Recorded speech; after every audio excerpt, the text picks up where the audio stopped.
to be black? Yes. Are you proud to be black? Yes. Say it like you mean it. I'm black and I'm proud. All right, on 1, 2, 3, everybody now. One.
Welcome to turning a moment into a movement. Little light of mine, this little light of mine, I'm gon' let it shine. I'm gon' let it shine.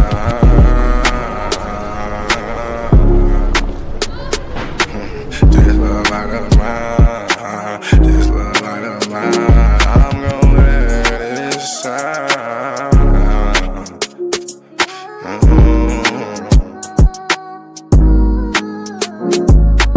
This little light of mine, I'm gon' let it shine. I'm gon' let it shine.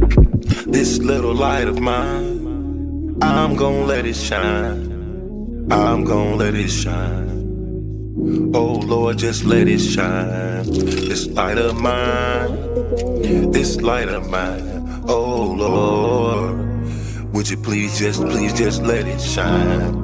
Take the drama out of my life. Oh Lord, every night the pain ain't right. I wake up at night, I never sleep. 26, 10, and 7, that's just me. Every day I need a little seed. I need a little fresh air, man, I need to breathe. All I know is trauma, all I know is tickets. All I know is no visit, all I know is a mission to get straight up out of prison. Lord have mercy for it. Lord have mercy on my people. Preacher Mary Washington and all my real. Lord have mercy with my people. I pray to God, we really need you. When I was down bad, when things weren't going right, every time I prayed at night, I put my hands up in my face. I said, Lord have mercy, little light of mine. Lord God, please let it shine. It's the drama that I live in my life. I swear to God, I was a bad guy every night. 10 toes down, salute. Everybody suffering, everybody who trying to make a way. Everybody looking for the sky, everybody looking for that piece of pie. In a law library, I know what that feel like. Hoping that somebody get active and involved in your situation. Man, pop your collar and pray. Cause Lord have mercy on my soul. And they make bad guy father get out soon. And the rest of those brothers who be mobbing to child these mornings. Oh man, I ain't going to this afternoon. Man, I'ma miss dinner today. I got a couple noodles. Hey, you know what that feel like? Do you know what it is? And if you a victim of a wrongful conviction, suffered and served by Ken Worthy, then I know that you know what that pain feel like. And your mama know what that pain feel like. Your father know what that pain feel like. With that light, let that little shine. Let that light shine, a little light of mine. Bad guy, Doughboy Week, all these great people in this great world of ours. 10 toes down, salute. I appreciate you, bad guy. I appreciate you, we. I appreciate the tech. I appreciate everybody in the studio. We gonna pop off that LV, ooh-wee, cause that's what they be liking to see. But I hope you hear the missing when you see me fresh. Ooh. Salute.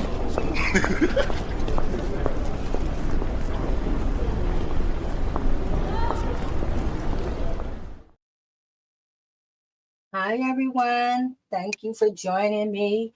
I am J Love, and I'm your host for Turning a Moment into a Movement. And I also represent the Justice for Gerard movement, who inspired this whole platform. Gerard's my son, who was wrongfully convicted for a crime he didn't do, innocent, and he went to prison for that crime. And because of that journey with him and all those that I met along the journey, we created this platform called Turning a Moment into a Movement. Our mission here is to bring awareness to all that are impacted from being wrongly convicted, overly sentenced, mentally ill, medically frail in our community, to inspire, organize, and educate all communities about the need to disrupt systems, policies, and patterns of the criminal legal system that leads to wrongful convictions. So that's why we come here. We had some technical difficulties coming on. Facebook was doing some weird stuff. Actually, they've been doing some weird stuff for about a month now that we have noticed. But anyway, we're finally on Facebook. So thank you for those who are watching on Facebook, those who may be watching on YouTube and Instagram. Welcome. Tonight we are going to have a really great conversation. But before we get to our conversation, I want to bring on and introduce the panel. And we're going to start with, hey, Leslie. Hello, love. How are you? I am well. I'm well. I'm excited to have this conversation. I love.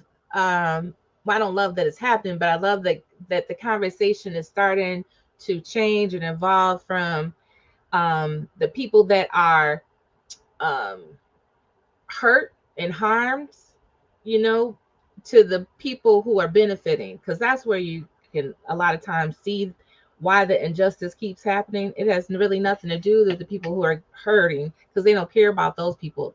It's about who's profiting. And so um that's been for a while. I'm taking a structural inequality class right now, and it's so interesting how um slavery beget racism, not the other way around, because it was just like it was all about the profit and the money that was transferred.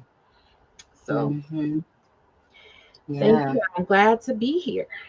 So introduce yourself and tell everybody what it is you do.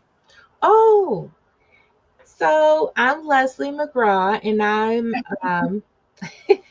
I'm not a Detroiter, but I feel like I'm not that far away, less than an hour away. And we deal with a lot of the same things, just on a smaller scale. And so I started a business about 13 years ago called Let's Go Social Media Marketing and Training to help women, small and creative businesses, to do holistic marketing.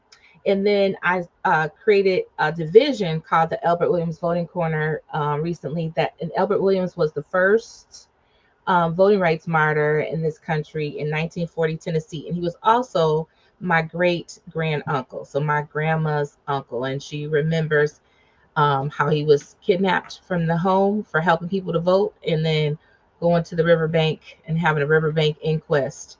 And and this is how corruption happens. It's like it's on top of, we did not get the unredacted FBI files to be able to prove all of this, even though plenty of people knew it wasn't, the files weren't given up to 2014. So from 1940 to 2014, all we had was oral history.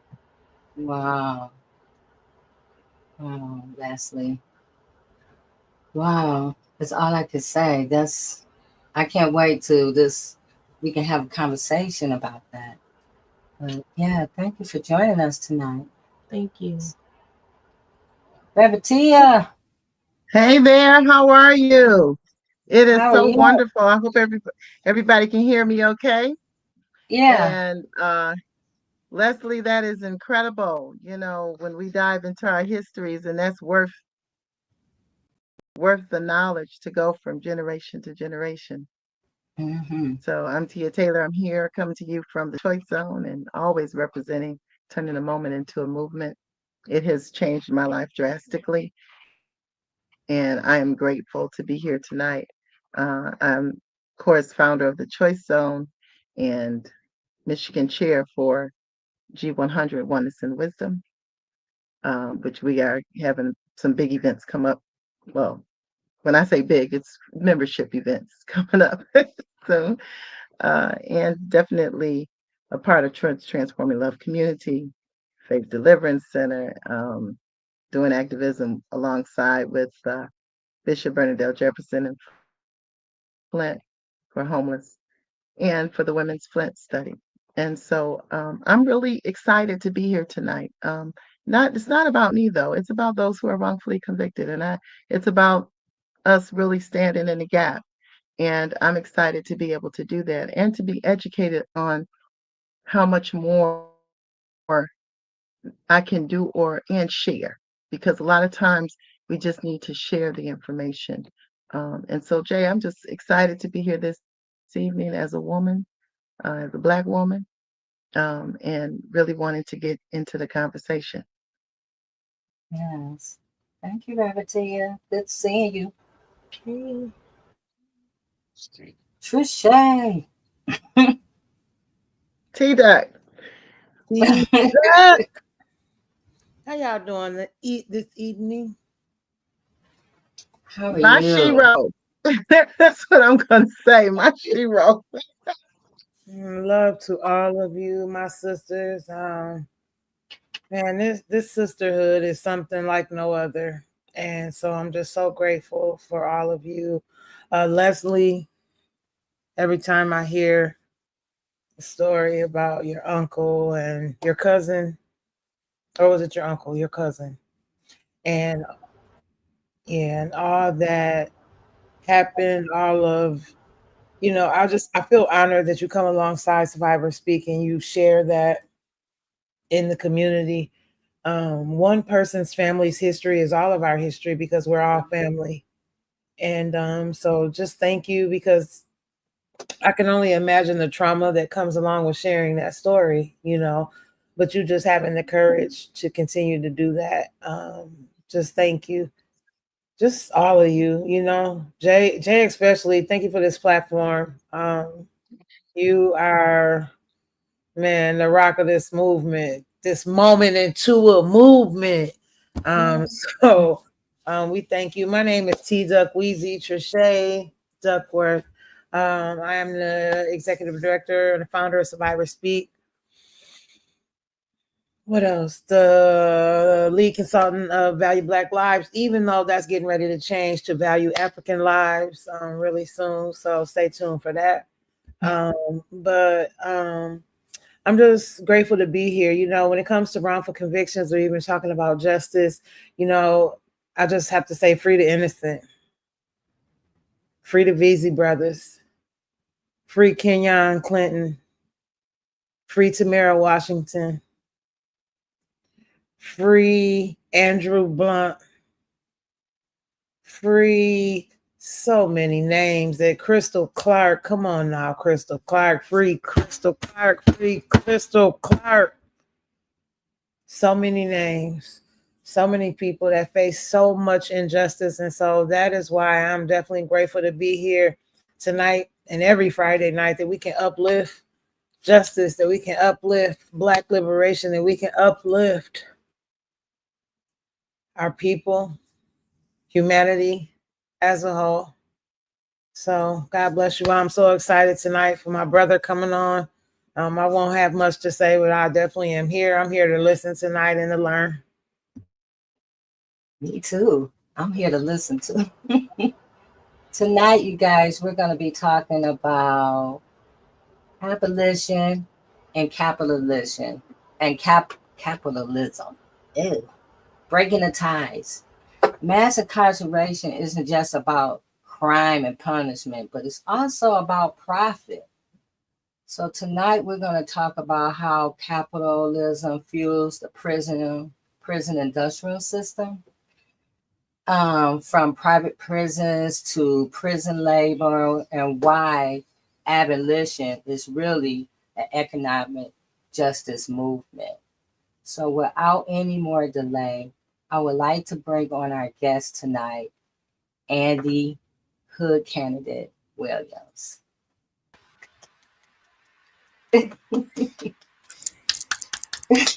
Everybody clap your hands. Everybody come on, clap.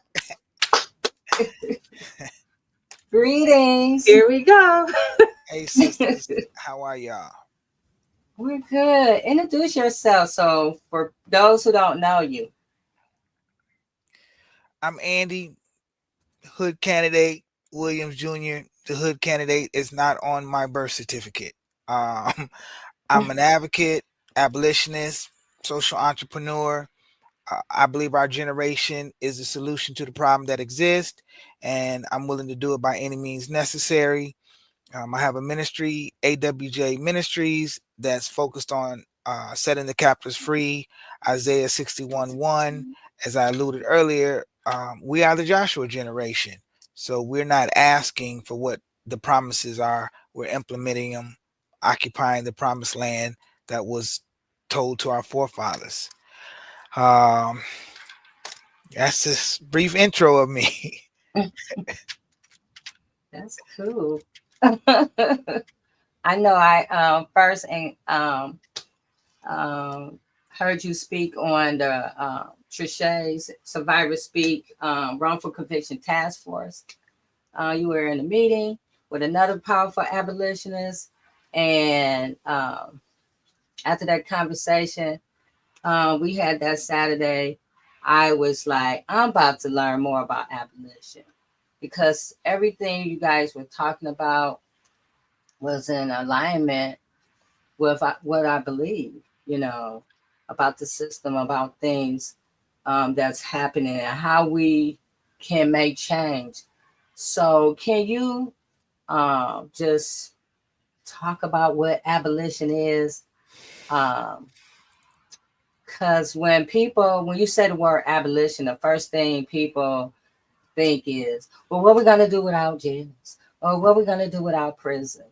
So, can you explain to those who don't understand what is abolition? There's several definitions or versions of what people believe abolition is. My definition, my personal belief of abolition is to abolish oppression in any form. It really wouldn't matter. Um, Most of my foundation, if not all, is a spiritual foundation, but I lean to the scriptures for guidance. Very spiritual guidance, I'd say, because the Bible talks about the Lord disciplines those who he loves.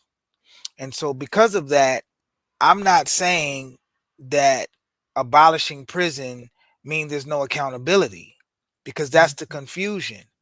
But primarily, what I mean by abolition is stop oppressing the people when there's been no injured party.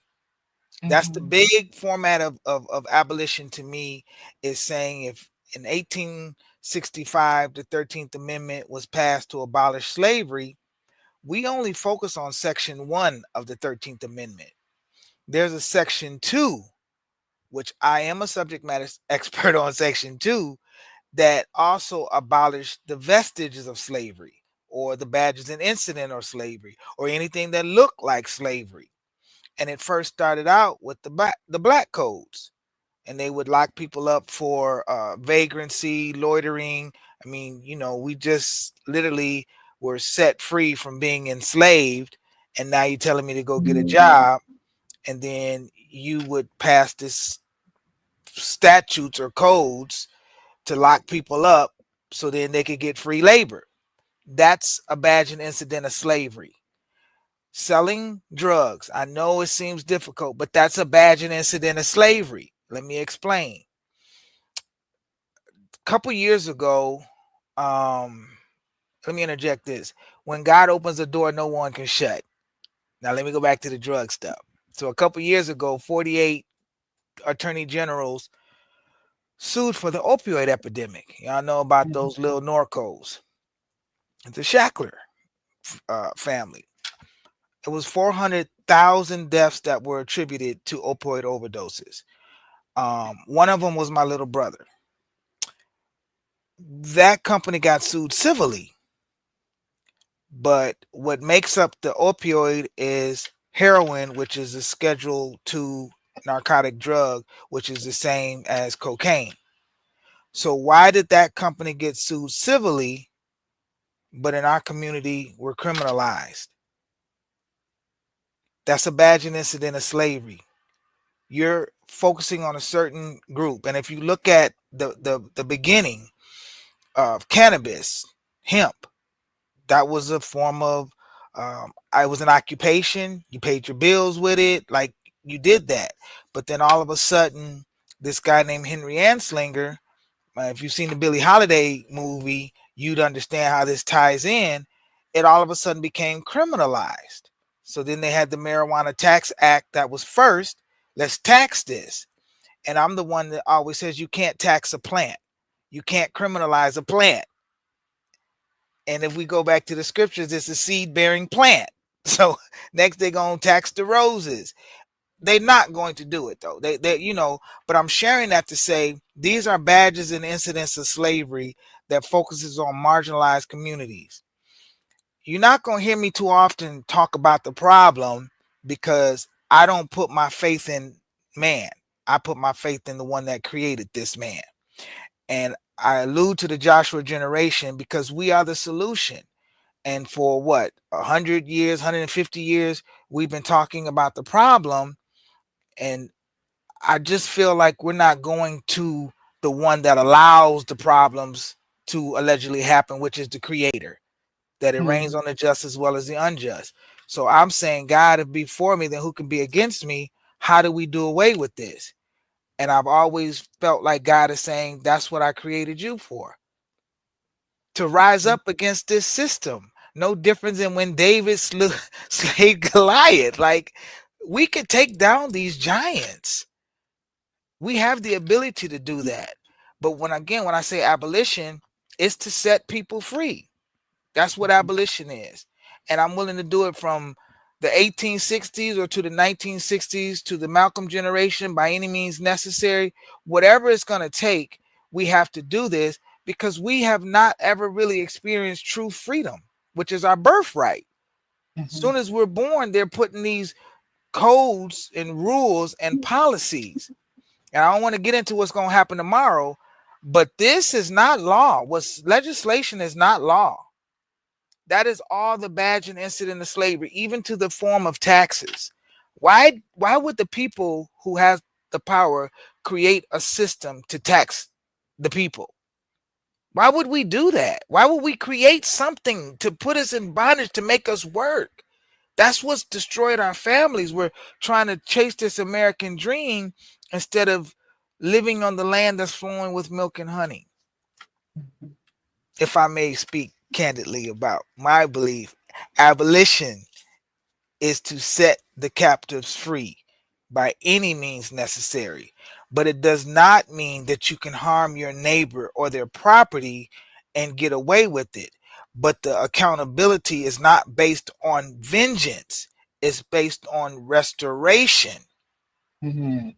That's what it is. And there's generations from all cultures and nationalities that have suffered from the post-traumatic slave syndrome that Dr. Joy DeGroy speaks about. And I have another sister that talks about it with PICS, post-incarceration syndrome. We have never, as a people, healed from it. As a people, the oppressor is still suffering. The oppressed is still suffering. And we're trying to fight a spiritual battle in the natural, and we ain't gonna win. And it's not until we, the people, take the power, which is dealing with us learning to love ourselves, because you can't love your neighbor if you have not understood how to love the greater is he that is in me. And when I can only share from my testimony and my journey. When I learned to love me, I was able to see past the hate that I had for the one that I did not know. That, like, it's people that I did not know that I hated them based on a perception that I had been taught that could be real or not. I don't know, because I wasn't here in 1860. I wasn't here in 1420. And somebody's always going to record history based on their version. Very, very few times do I think the winner tells the truth. Very seldom, because if the winner told the truth, we could just look back and see the natives was on the land before the Europeans got here. So how you come set up shop on land that was not yours and put these rules in place that you don't even follow, and then say, this is our land, let's make America great again? I agree. We should go straight back to the Aboriginals and Indigenous when we were in tune with the land. And it was the North Americas, it was the Turtle Islands, or just depending on what generation. It could be the 42 laws of Mayat, just being in tune with nature and nature's God. And you declared in your independence, but you oppress the people. And that's a spiritual thing, though. I want to be clear, because I'm not here to like put us against this culture and that culture, because that has not worked. So why would we want to keep fighting? The names that you spoke out, them is people that are those are people that need to be set free, because the great I am, the El Shaddai, the Elohim has spoken it, and we just showing up to be about the Father's business. We just showing up saying no, and so abolition, set the captives free. Yes. Reverend Tia, go ahead. I am so giddy and excited right now for this conversation. Thank you for coming, and thank you for that the information so far. I just, it's like, you ever go into you go to a buffet, you ever go to a really really really nice buffet and there's so many things you don't know where to start. After you spoke, I want to say I felt like I was at that buffet, not sure where I want to get in at, because there's so much to unpack in that conversation. I think though that I'm grateful that you are here. And the fact of the matter, I believe, and this is one thing that I've been looking at is, and I question my children and talk to them about it too, but it is, you must ask yourself why our culture, why we do not go in and begin to celebrate us on our own, and that we're constantly waiting for somebody else to acknowledge, and that is a colonized mind in and of itself.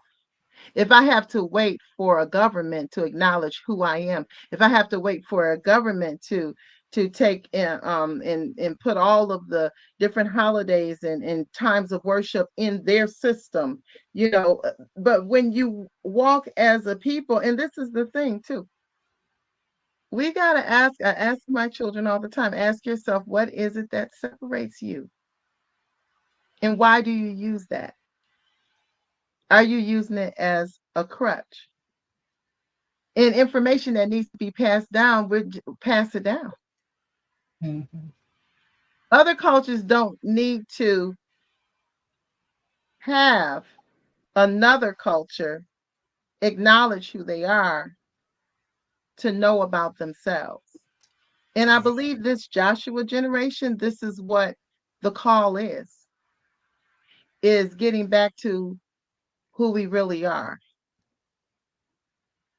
Looking beyond, really looking at the system, really looking at our social security numbers and how much we're really worth. Really get down to the business of who we really are. We were already here. Mm-hmm. And acknowledging that practice of coming over and taking over is a practice from a certain people. And why is that in their DNA? So thank you again. And, give me some answers for some of these things, expound, be free to expound on anything that I've said thus far. The one thing that I've come up personally, and I feel like the Holy Spirit shared with me, is that I couldn't get mad for God keeping his word. Because if we believe the scriptures for whatever worth they are, and I believe the scriptures as the Holy Spirit reveals them, not just because, they were spoken to me. I just can't take it for face value at this stage in my life. I'm 52. But if we believe we were the Aboriginals in the scriptures, and it's talking about us, if we believe that, and then we believe that Abraham was a real man, and the scriptures say your descendants will be enslaved for 400 years. If this is what really happened, the problem isn't with the Europeans. The problem is with God. And then let's be clear, I went to God and God said, you said I'm not a man that I would lie. Your ancestors broke the covenant and I had to keep my word. But if you move on over to Acts 7, verse 6 through 7, it says, after 400 years, I will punish the nation that enslaved you. And that was in August 2018. So to still be in bondage is our own fault at this stage, because we just don't know. So I'm not saying it as a fault with a blame. I'm saying we have not really experienced the true love of the Father, because we've all been led astray through those that came before us in such a way. So for me, I'm like, I'm not blaming the Moses generation. I understand you didn't have the access to what I have, but I'm one that diligently seeks. So it's not like, I'm just taking, if it don't align with the spirit, I don't reject it, but I don't come in agreement with it either. I just let the seed be sown. And so that's why my position is saying, you know what? There were whites that were allies. We talk about the whites in the civil rights. So now what I have to do is shift the way that I see things so God can fulfill his covenant back with mankind. And that listen, my background, I come from the streets. I was in gangs, drugs, been to prison. My stepmom is German, but her skin color is pale tone. We say AKA white. So I had a very different upbringing. I was in Germany when I was 7. I had vacations every summer. Like I didn't. If my mother and father, well, my stepmother, but she's mom, if they did not separate when I was 12, I would have been a Johnny Cochran. No problem. I would have been a world-renowned saxophone and violin player, because these are the things that I had growing up. And don't listen, I want them brothers that was in them gangs, it looked cool to me. So I wanted to get there. But my mother being the authoritative figure in the home, I don't care how cool it is, get that shoestring out your shoe, because they didn't come with them shoes. You see, I got the switches. I got like this. Wait, I felt bad. I'm like, no, we all got it growing up. I just was salty because your skin is white. That's what I was salty about, because I felt rejected. And that's what a young boy would do. He would, or a young child. At my point, it was me and my brother. I felt rejected. Now I'm sure my brother did too. But that was part of the plan. Because if it wasn't, then how did I get to where I'm at? So that's what gives me the relatable experience to say, I just want to move past the Crayola land for a season and just go into God is our Father. You're my brother or sister, regardless what you believe. But don't get your belief confused with the ability that I have to self-defend myself. Like we're not gonna confuse that no matter what you got going on, what badge you wearing, what color you wearing. Don't come over here with that mess, because I'm not interested in it. You will see Samson's spirit rise up in the descendant. That's what you gonna see. And hey, it's just the reality. And my wife will attest to that. I told the police, get up out of my neighborhood. Don't come over here. Me and my wife had an argument. They came through and I said, move your vehicles. I stepped in the authority that I had. You don't get to come over here saying what you gonna move the vehicles. Now I look back like, whoa, God, I guess that word really do come forth when you try it and activate it. So, but I just believe for us to really move forward, we really need to understand the spiritual history, as not so much just what was written, because I don't believe no one has ever truly written the whole truth, because you can't. It's impossible. In the Bible, it says in John, all the miracles that Yeshua, aka Christ, had did, he couldn't record them. So how can we expect it? We have to let our mind be a lot more freer so we can realize we're in the promised land. Mm-hmm. And again, what does all this still go back to? Abolition. And with the topic, I sued 31 states in July 2021 for their role of slavery. And I said on Exodus 9:1, let the people go.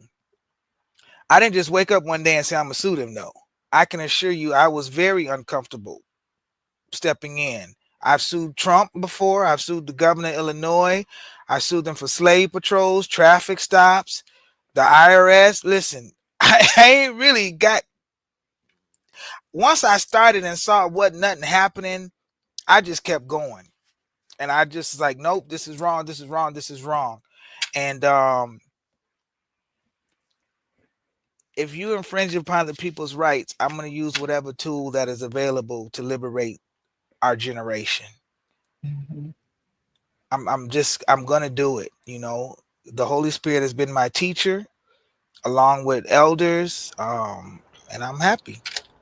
When you say you sued these different people, did you do it as alone, or did you have an organization with you, or how do you do that? Miss Leslie, you ever listen to Beyonce? I do. Me, myself, and I. Okay. Okay. I didn't have nothing. There was people like Max Partis. He shared, the stuff. It was about the slavery stuff, so he shared the research, part with me. So I'm not saying, I didn't have people sharing information, but when I filed that lawsuit, it was me. When I had to pay the filing fees for the times I did, it was me. And it was just the boldness of Samson. It was me taking what I believe Paul was saying, if God be for me, who could be against me? That's just what I did. And I just did it. But I won't have to do it too much no more because I'm running for Attorney General of Illinois, and I will get that position. Yeah. We're gonna ask you about that. Trisha had told me a little bit about you running, and I wanted to know, normally attorney generals are prosecutors or former prosecutors or lawyers or whatever. And so she was telling me that that's not necessarily true. And so, well, it's necessarily true that that's what they all are. right. But the law, as it's written, Article 5, Section 3 of the Illinois Constitution, does not require Andy to be no lawyer. And so February 11th, when I woke up and the Holy Spirit was like, yo, I'm like, what's up, Attorney General? And I'm like, oh yeah, baby. I ran for president twice. And again, it's all because this is what the Spirit asked me to do. It's not like, oh, I want to go be something. No. And I kept it that way. And sometimes we don't know why we're doing what we're doing, but then it makes sense. And now it makes sense because you can't go into the enemy's camp and take back what he stole if you've never been in the enemy's camp, because you don't know what was stole. And the only thing, well, not the only thing, but the most important thing that I believe was stolen from the people is our rights have been infringed. We've been deprived of our rights. So this is not about asking. This is about going to get back what you took. This is the wealth of the wicked that's been stored up for the righteous. Come on, man. And that's where the shifting becomes. That's where the shifting begins to change. And, the national campaign to be president was one thing, but now we got a statewide campaign that's doable. The numbers make sense. I mean, I understand how to do it. And I know there's some confusion on the process with others on why I'm doing it the way I am, but I'm not asking man.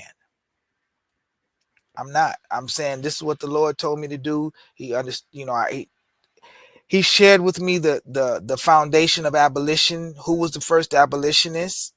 Where did they come from? What was their mindset?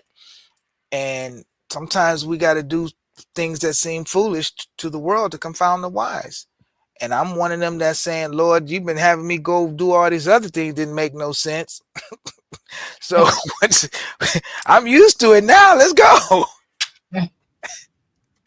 So you said who was the first abolitionist? They were called radical Republicans. They were the radical Republicans, and they were the ones that abolished slavery in theory and in practice, because the first radical Republicans were just that. They were radical. They had opposition with their own members of the party. But that's the same way it is today, though. So that's not like, whether it's the Republicans, whether it's in our own house, whether it's in the church, in the school, we have opposition with our own everywhere we go. So that's, but in Illinois, the makeup of the numbers and the relationships that I have, it makes sense to move that route as opposed to the other route. And our generation, really don't care about either one of the political parties. If we really gonna be transparent, we just want freedom. And there's a way to get it. You know, I do not believe that you can, in this world system, win any type of election in the natural without being in one of those two parties. It will not work. And it's not for me picking the lesser of two evils. It's me picking the one that has a more solid foundation. That's what it is for me, because I have something to go back to. And I got several friends that are in other political parties. But if we really historically look at the parties and see where the Ku Klux Klan came from, where the lynch mobs was coming from, it's not saying that that party then is the same party today. But for us that have the faith, we know we don't wrestle against flesh and blood. It's spirits. And that spirit is what is still there, is what I'm saying. You can't get something good to come from a bad seed. That does not happen. So if we ever went back to our first love, if we went back to our beginning, you know. So I just think our generation needs to infiltrate the parties based on what the job description is, not based on. It's like, don't follow just what's happening. Learn for yourself. And that's where our National Coalition for Prison and Voting Rights come from, because we have the power. 1/3 of the adult population has a conviction or a record. We are our own class of people, and we have the power. 80 million, that's a majority. So it wouldn't matter if you're Democrat, Republican, Libertarian, straight. It doesn't matter. If you understand that we're part of this class and we communicate, you know, 1 Corinthians 1:10, let there be no division amongst you, and we all knew what we was doing, we would have a nation by 2029 that was won by the people for the people, because we are the people. So it's just, we just got to learn. And I'm here for it until I turn 60. So you know, y'all laughing. Listen, I thought I was gonna run for president until February 11th came, and I saw the Attorney General, and I said, this is perfect alignment here. Listen, I'm 4 and done. That's a wrap. Let me do this 4 years and be done. Babe, where you say you want to go? Italy, let's go, baby. I ain't doing this politic thing. I'm not dying no abolition or no advocate. No, I'm not doing that. If we can't get it, great. I'm shaking the dust off my feet. Peace. So to attain change or abolition, to do this abolition work, to get people to understand, the first thing is from what I'm listening for you, is to understand who you are, or to get that connection. So in 2025, how do we do that now with everything that's going on, you know, and all the discord and all the separation, division? How do we do that now? How do we connect with people to help them understand that what's important is to know who you are before you can tackle anything else? You know, Nike say just do it. that's what they say. You just do it. There's really not, it's just, I don't want to say it like this, but I just feel like there is no one method. It's just something we discover internally. It's just something we discover. Because I can show you all these books and everything that I've read, or the covers that I read and thought that I read the book because I got the cover and it looked good, and it still didn't work. The only thing that worked is me saying, okay, let's just do this. I don't know how this is going to work out. I don't. And I feel like once we understand how it works out with us, you know, historically, Sojourner Truth, Frederick Douglass, Marcus Garvey, any one of the historical figures, they had to get free before they got somebody else free. And the freedom is in our mind. And I feel like once our mind is free, then we're going to see how it is. You know, testimony, my sister is in a different state, and she settled a discrimination case today. Okay, the job said some things to her, and she settled the case with no experience, just little me in the background coaching her and doing what it is. And the reason why she was able to win is because she trusted the process. I dropped the ball on one time because I thought I sent her something. I did it, whatever. They started out with like 12,000. They ended at 50. Okay. And I'm gonna be honest, we could have kept going and she could have got 70. She could have got whatever we wanted because there was no issues, even with all the things we didn't do right. I'm sharing that because there was a trust in there. That's what I was saying. There was a trust in there. And she remembers back in the days when the police would pull me over, I had dope in the car and this, and I'd be like, you ain't got no right to pull me over, blah, blah. And she said he would always tell him what his rights was, and they'd keep on moving. So she had already felt that experience. And when she called me with this, I'm like, girl, we got him. Ah. And we did. And so what happens is when we trust that process, I like to surround myself with wise counsel. And wise counsel is not always the one that has the degree. The wise counsel could be my 3-year-old grandbaby that's sharing something. Yesterday she stayed the night at my house, and I took this ball and threw it off the bed and it hit the dresser, and little girl rose up and was like, what do you do that for? I said, what? What did you do? Wait. And then I talked to my daughter. She said, yeah, she be doing that sometimes. And then that's why she be saying, I'm going to tell Papa. Like, where did she get this from? But that's still wise because she's able to recognize you should not have threw that ball that way. Right? So that's still me learning from the child. I wasn't angry or nothing. And then there's the elders that say, I want you to learn the lessons I learned and the mistakes that I made.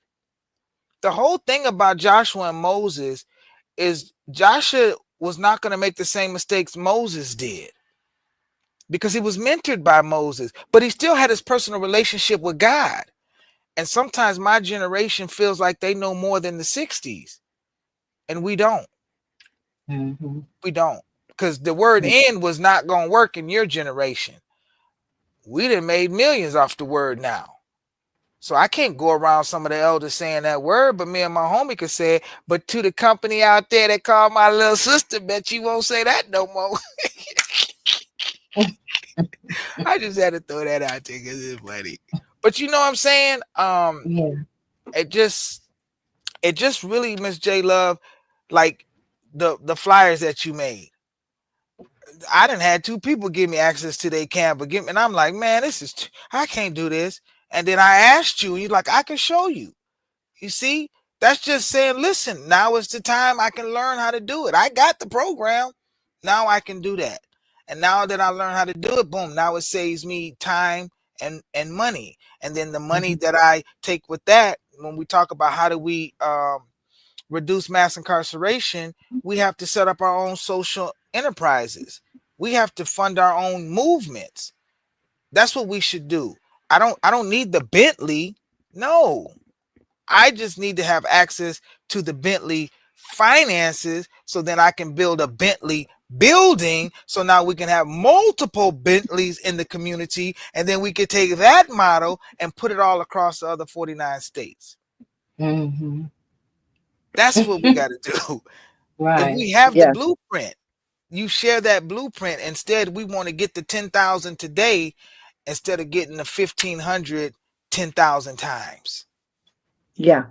That is so rich. That is so good. So many things came to mind.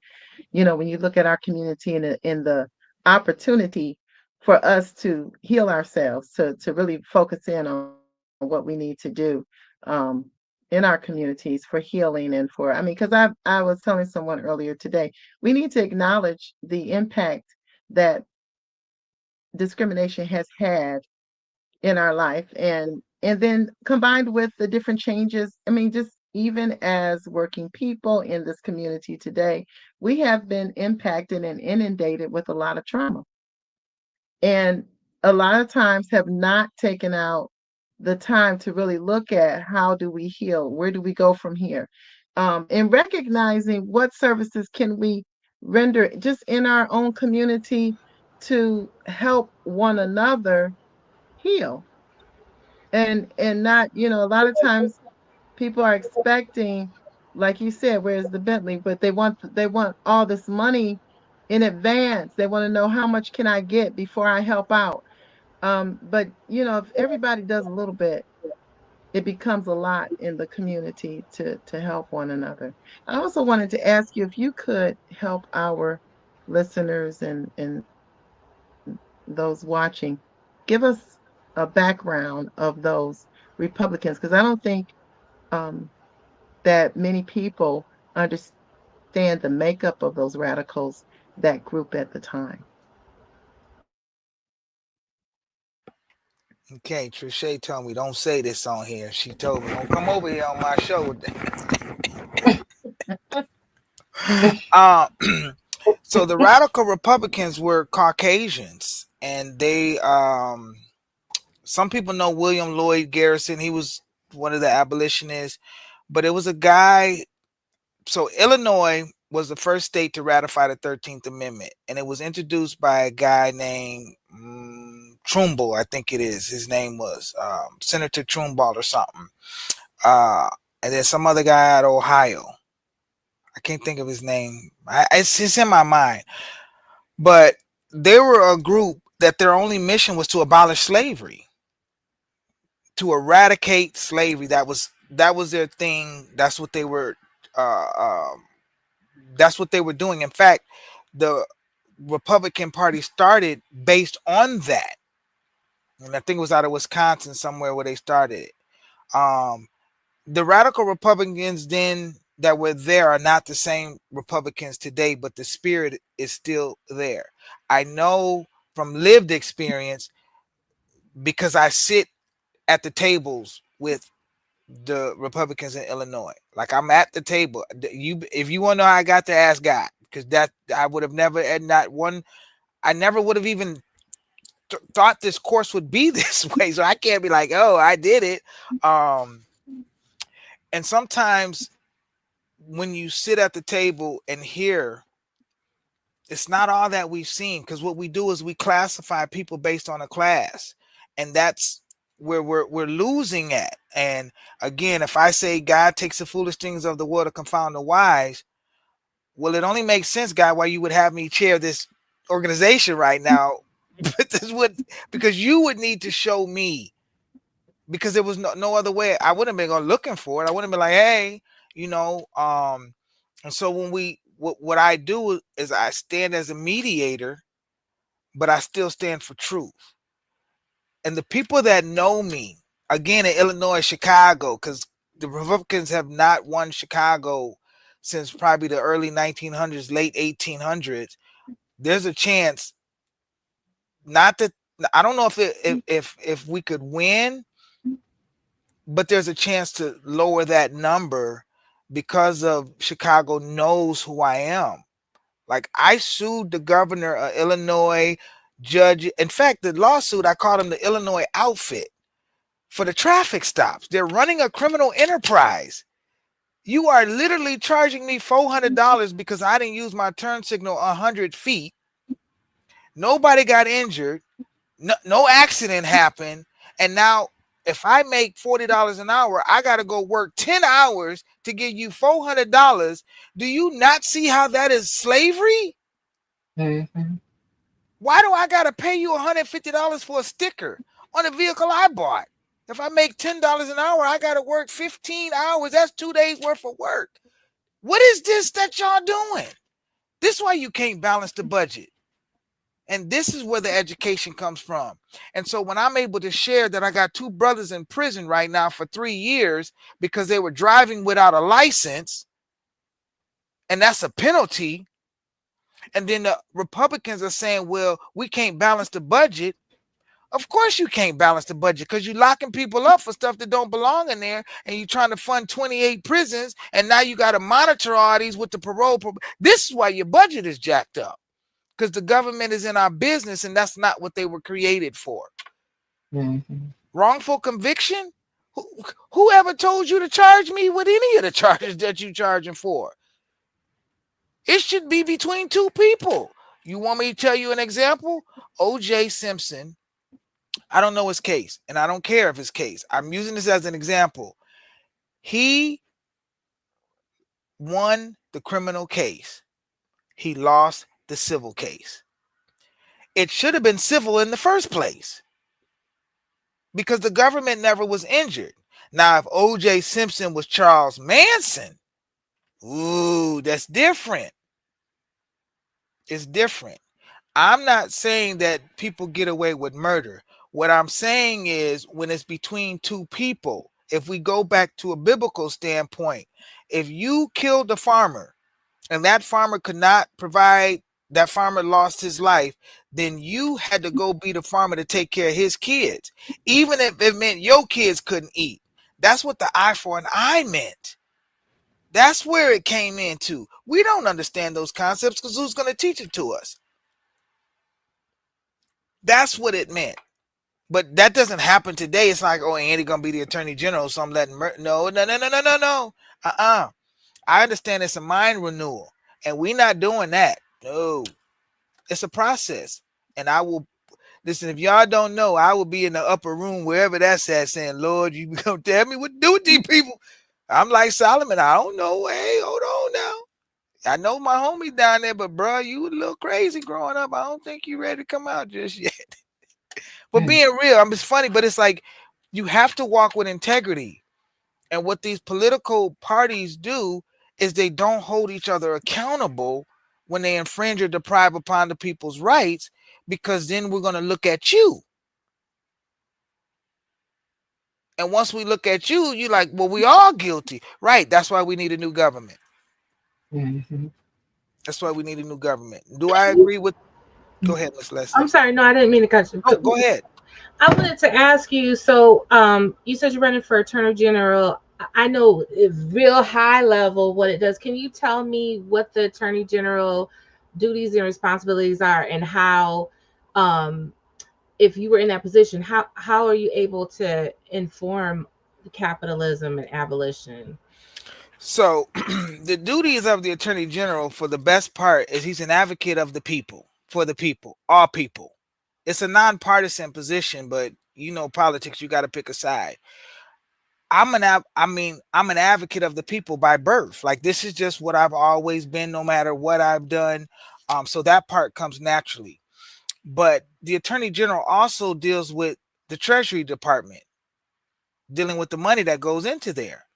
So what I'm able to do behind abolition, and this won't happen when I'm the Attorney General, this is happening right now. When the 2016 Trump administration was in place, they passed this thing called opportunity zones, and they allowed you to get tax deferment if you invested in the marginalized communities. Mm-hmm. See? So what I'm saying is the marginalized communities, which is about 7 to 8 communities in Chicago that the people parole to because they're getting arrested from there. So what I'm able to say is, listen, let's go put up these vocational healing trauma centers in these areas. Cliff Nellis, Lawndale Christian Center, they have a beautiful model of it already. So while I'm able to do this, while I'm sitting at the table with these Republicans that are the millionaires, billionaires, I'm saying, boom, here's how we do it. Because now they say, we know Andy, we trust him. That's how I build out the Attorney General role, because now this unbalanced budget, because the AG stays in the governor's ear, now we're able to balance that budget better because we're not spending wasteful money doing quote unquote patrolling the community. We're actually providing, we're getting to the root cause of that. But the government is not doing that. The people are. That's the other point I want to say. It's not the role of the government to be our savior. It's the role of the government to protect our rights and our property. So as the AG coming in, the AG is saying, no. All this here, this is unconstitutional. So I get to go through all of these statutes and code. Well, it ain't a lot. It's a lot, but it's not a lot I got to go through, because I know if it's interfering with the rights of the people and their private rights, it's unconstitutional. Mm-hmm. So that's how I get to do it, Miss Leslie. And again, we're not waiting till November 3rd, 2026 for this to happen. No, we doing this now. That's why I said I sued Illinois 4 times. Got 2 lawsuits pending right now. In fact, Kwame Raoul filed his appearance today. And it's about felons' right to bear arms. And I'm going to tell you why that's so important. A lot of y'all know I love reading the law, so reading these opinions. A lot of people don't care for Clarence Thomas based on him saying he does not believe in civil rights. That's what I've gleaned from this. But I don't either. Now, I used them to the benefit in the lawsuit. But civil rights come from the government. Natural rights come from our creator. So if the government gives you civil rights, then they can say, I don't apply this time. But if we say you trespassed against my rights that's protected by the Bill of Rights, you entitled to a remedy and there's no immunity. Did that make sense? Mm-hmm. It does, but I think about I think it was yesterday, Breonna Taylor it's been 5 years since she was killed in her home.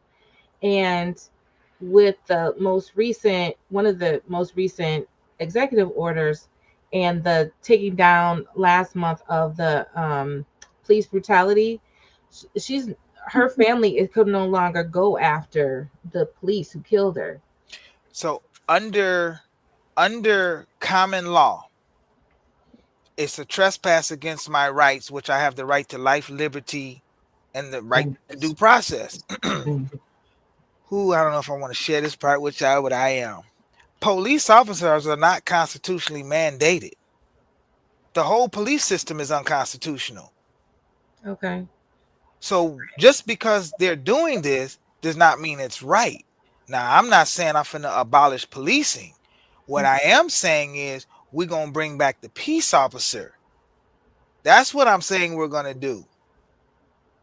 So if civil rights was gone, the police officers would be in jail for murder because you trespassed against my rights. You don't get to kill me without a jury. I see. I'm following. Thank you, Miss Leslie. Thank you. And that's the simplicity of it when I'm the Attorney General, because all of these excess of spending that's going on for something that shouldn't even be there. That's why I don't listen. I see what DT is doing, and I'm like, bro, you ain't doing nothing but being used as a pawn. Because the things that you're doing, you ain't really getting to the root of it because that's not your assignment. But baby, listen, they got this equal Trump Election Act or some Trump Election Act that's in Missouri that wants to allow all felons, once people labeled as felons, when they get out of jail, they can run for office. Do y'all not realize 80 million people have a conviction or a record? Why would I go against that? In fact, bro, I'm finna write dude a letter telling them thank you. This is yes.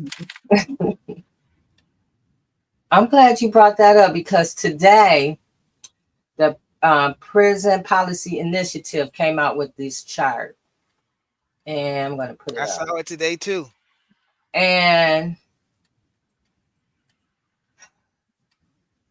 the pie, the big pie of it all, of mass incarceration, is the bigger pie chunk of it is the states. But when you're talking about, and I saw that number, I think it was like 89 million people have a felony. And if you're talking, that's a lot of people. If you're talking about, to change 89 million people could change a policy, change shift for governments. That's a lot of people. And so I'm trying to find that part where it's at.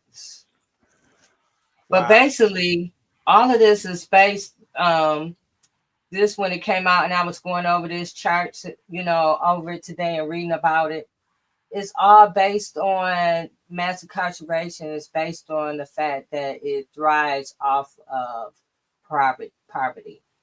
And so if you're fulfilling the needs of a people, we would be already eliminating prisons and jails, because people are only acting out because of need. A lot of it is about need. I mean, if you look at, even right here, if you look at the numbers, let me go back to that one. If you look at the numbers of the people, their annual income of those who are incarcerated against those who maybe not, or those who cannot post bail, these numbers is $17,000 a year.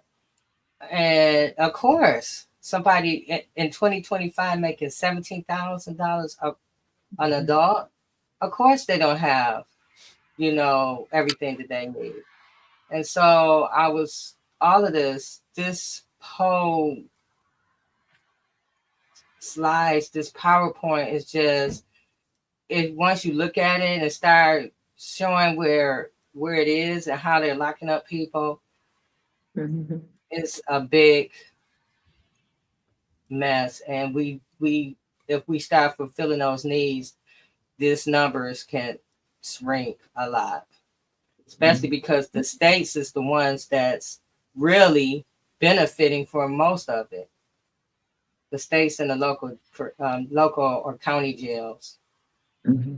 Or you could say corporations, because so much of it's privatized, like Michigan. Yeah.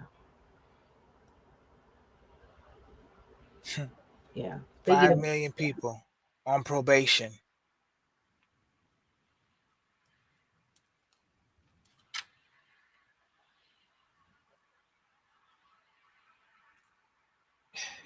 $79 million people have a criminal record. Or better yet, 113 million adults, immediate family member, 113 million. That is one third of the adult population is 80. So that's what is that, like 2/3? I don't know. I do a cat, but it's Trump got 75 million votes. That's the point. A criminal record is 79 million. You pass the Opportunity Act. We teach us about how government works. Now you got 80 million people that's educated about their rights. Yeah. Now we become the government. What do you think happens? I need the formerly incarcerated to be sitting in them parole boards. I can't have all these police officers and parole officers and people that went to school and education that's too soft and don't know when somebody running game on them. It's not we got to just have it all one way. We have to come together and say what you learned, what I've experienced, bring it together. So we don't make decisions that is harmful. But at the end of the day, you're going to have about 200,000-300,000 people in prison. And then now we can get to the root of it, which is the trauma. And once we get that trauma straight, now we might only have 150. I don't know, I'm not using the numbers exact, but I do believe there's certain people you just can't get out. Not because you have not redeemed yourself, but the thief at the cross, he was gone. You know what I mean? He didn't get off. Just saying. Because I think sometimes when we are advocates or activists or abolitionists, it's a misconception that we don't want people in prison. No, we want people to be treated like people when they're in prison. That's what we're saying. You don't treat me like I'm not a living and like a dog eating slop and stuff. No.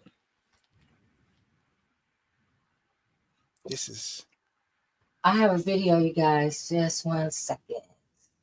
An abolitionist, you know what I mean? So I'm anti-capitalist, right? I'm pro-abolishing the prisons, you know what I mean? I'm pro-abolishing the police. Now, for me, that means changing the way policing goes, right? You know, policing in this country started as slave catching, and technology's evolved, but not much else since.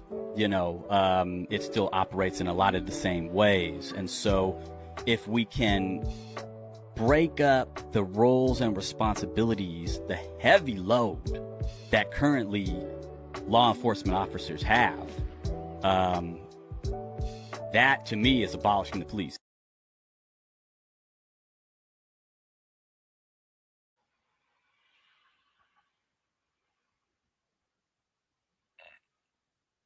Yeah.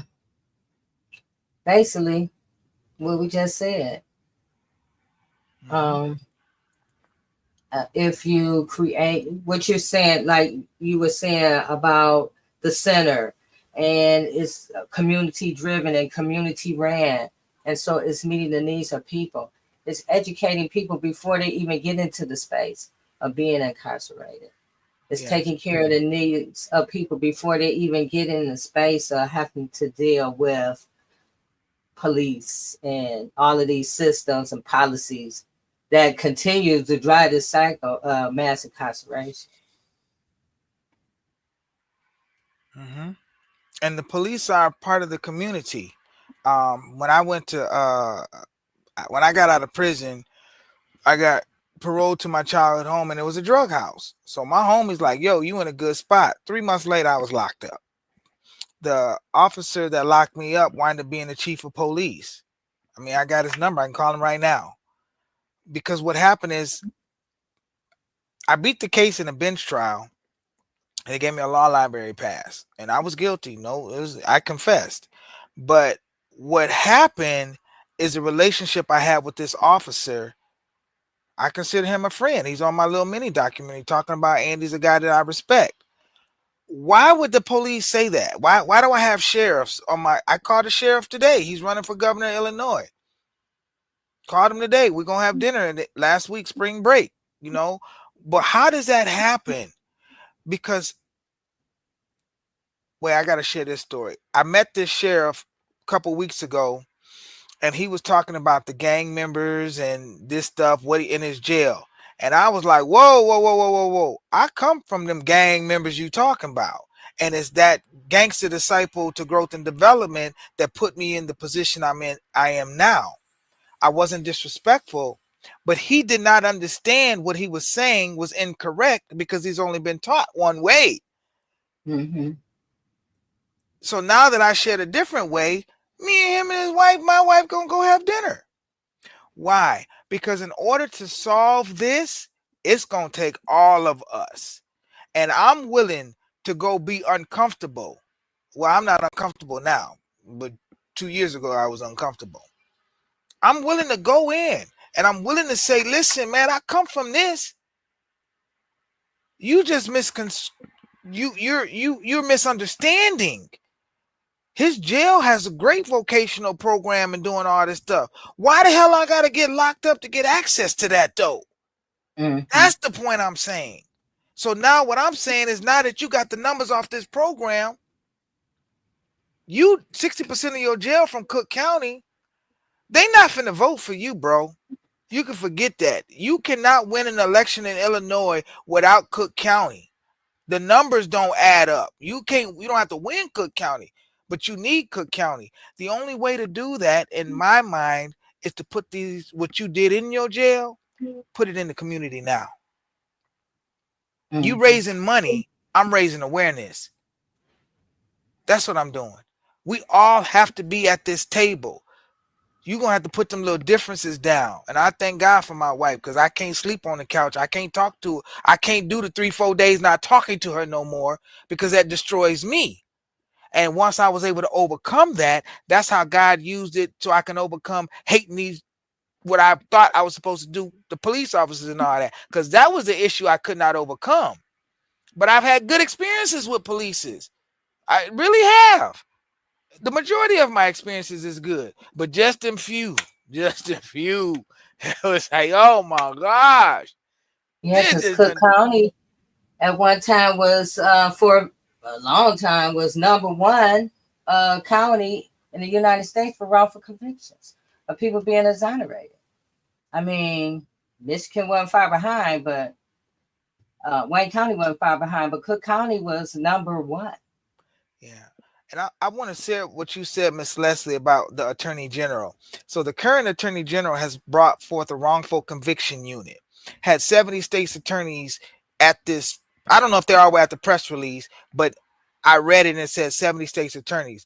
The one state's attorney that talked is the one that I sued in my lawsuit for malicious prosecution and violation of due process. I fought a traffic ticket for 5 years. I know the state's attorney personally. How in the hell did this happen? I worked for the mayor's law firm. The day after I get stopped, I hit him up. How did this happen? I'm going to say like we say in church, but God. Because had it not happened, I would not know what I know now. See, that's the difference. Right. That's why I'm like, God, you allowed all this to happen because you knew where I was going to be at now. You knew you were going to take these opportunities. Because I was found not guilty on one ticket, guilty on the other ticket. How does that even happen? That's the dumbest thing. The same officer, you believe him for this, but not this? Come on, bro. And God said, boy, I told you I take the foolish things of the world to confound the wise. But to the point what I wanted to follow up with that is the state's attorney's job is to protect the rights of the people, including the defendant. Mm-hmm. It's not to seek a conviction, but to administer justice. That's what's been lacking. Yeah. So what do you think? I got 92 state's attorneys up under me. Maybe it's 102 counties. Maybe it's, I don't know. It might be 100 state's attorneys. I know 92 for sure because that's how many county jails it is. Bro, do you know what I get to do? I went on the website a couple weeks ago and took this constitutional test, Illinois. Out of all the questions, I got 2 wrong. I want to know how many they going to get wrong. Because we got to do a refresher course. I need you to understand what Section 8.1 of the Illinois Constitution means when it says victims' rights. If it ain't no victim, then what the hell we doing? Mm-hmm. I need you to understand what due process is. I need you to understand what jurisdiction means. You don't have jurisdiction over me because I get caught with a gun. You have jurisdiction. I get caught with a gun in the commission of a crime and I hurt somebody. I got a kid going to do 30 days in jail right now because he wasn't comfortable enough, but he hired an attorney. The attorney was ineffective assistance of counsel. You paid him $5,000 to get you 30 days in jail for a gun they found in the trunk? Because they said they had DNA on it, but it took them 2 years? Come on. And it's a Republican state's attorney? I can't wait to see him at the Log-On Committee meeting next month. We're not playing these games. We have a question here from Prison Nation. What's been going on with Michigan's Wayne County's so-called criminal conviction integrity unit? Miss J. Not Love. much. Not much.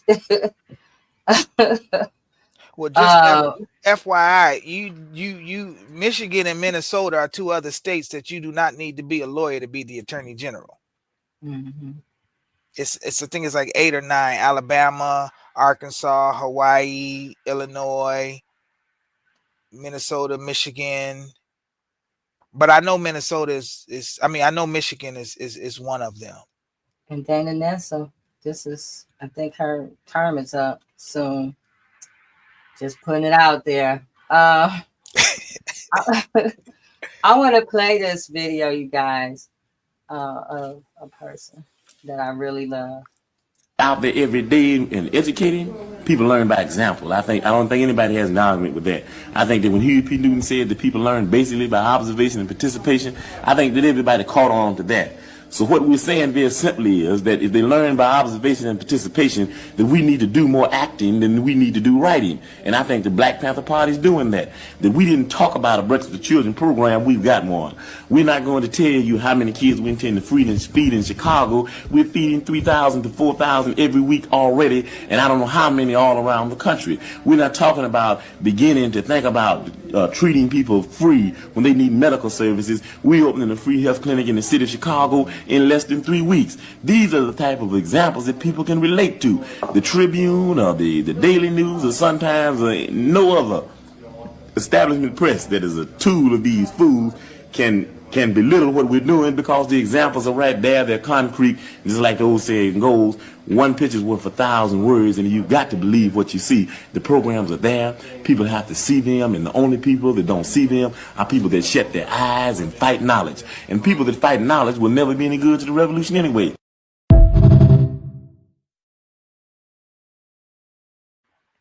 Yay. Basically what you've been saying. Instead of, we can't wait on, why are we waiting on people to do stuff? We on the things that we can do ourselves. I can do anything. Ain't that the song? You got one of them songs, J Love? I can do anything. Hell yeah. Hell yeah. I don't know who sings it, but I'm sure you got it. We can. And when David, the story of David is one of the favorite stories, because when he went to go slay Goliath, they tried to get Saul, and then was trying to give them their armor. And David was like, I got to use what I'm familiar with. And what has happened with us is we're familiar with the conversation and not the implementation. Mm-hmm. And the minute we change that, which we are, it's gonna level the playing field. I'm saying, listen, but for me, I believe it has to be people that are righteous. That's it. Yeah. Because what happens is, like Brother Fred said, a picture's worth 1,000 words. But if you don't understand the story behind that picture, you trying to mimic something that you have no knowledge of. And so now you just think everybody's supposed to get away because you're part of the same party. And I always say this about the street organizations, our tribes. We held our own more accountable than the police and the government hold they accountable. I know this. Like, I've been on the accountability end of it before. So how is it that we do that? We hold our children more accountable than what they do in the government, because the government has this Latin word called something parentis, something with it's a Latin word that they're the parents. You ain't my parent. They got to understand their position. And wait till tomorrow when I drop these gems on what that Michigan Constitution talk about. Whew. It'd be a lot of people coming home if we know how to get this right. Go ahead, Rabbit. This is amazing. I'm telling you. I want to know, how can, because I'm sure people are listening and there's a couple of things I want to ask, but this is the first one. For that person who has not started to know, they want to know more, because you're talking about walking with a sense of empowerment and spiritual, because you're the ambassador. You have this power within you that talks to you, that you speak with, that you communicate and connect with, that allows you the information so that you know what is yours to go after, what is yours by right, what is yours, and what people need to be held accountable and how to speak up. And so for the person who doesn't know where to begin, what would you say to that person?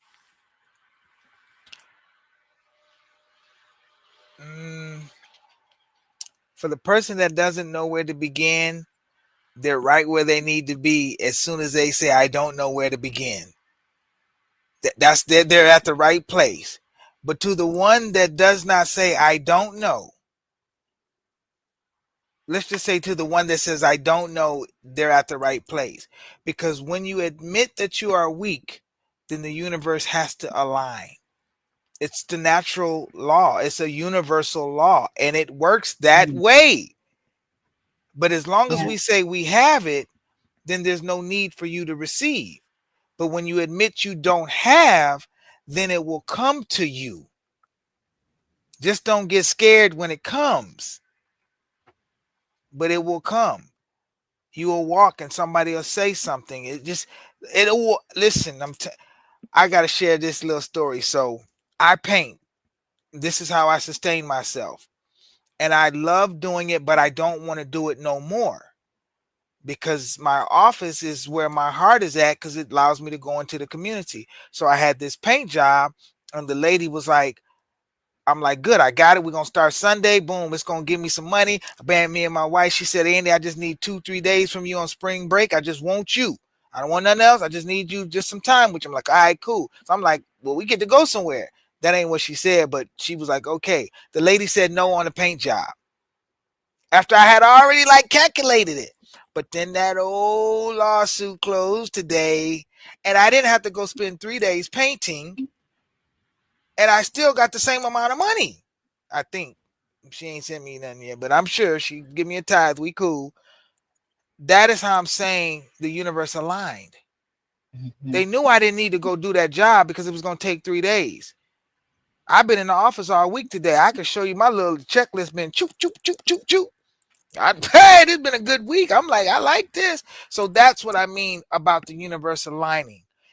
Can it be that simple? Yes. Does it always work that way? I don't know.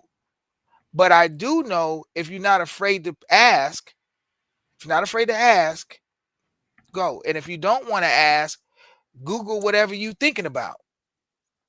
And just don't take the first Google search. You always have to test the spirits 2 or 3 times.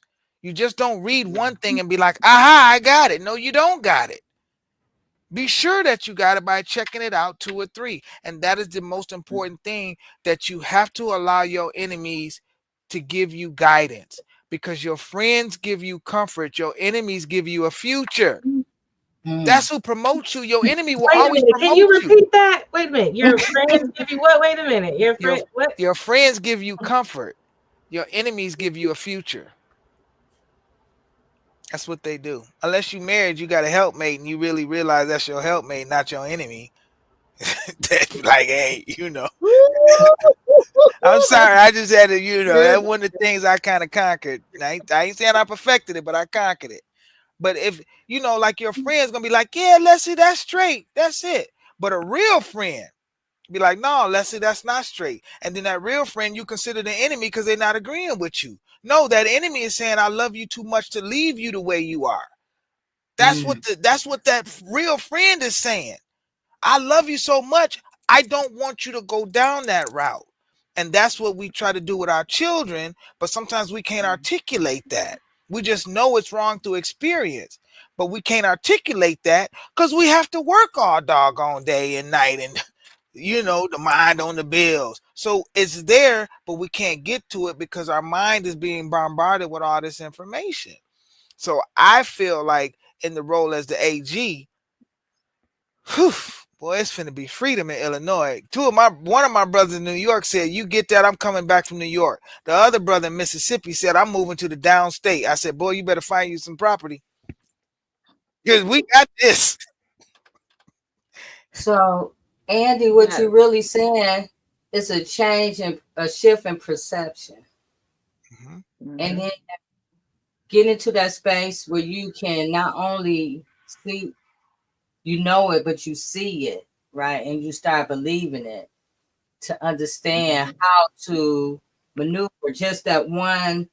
So if you change your consciousness, you can align with the flow and connect with others that are in that, or those others who are of the same mindset will be attracted to you as well. Yes, I think to answer the question a little bit more better,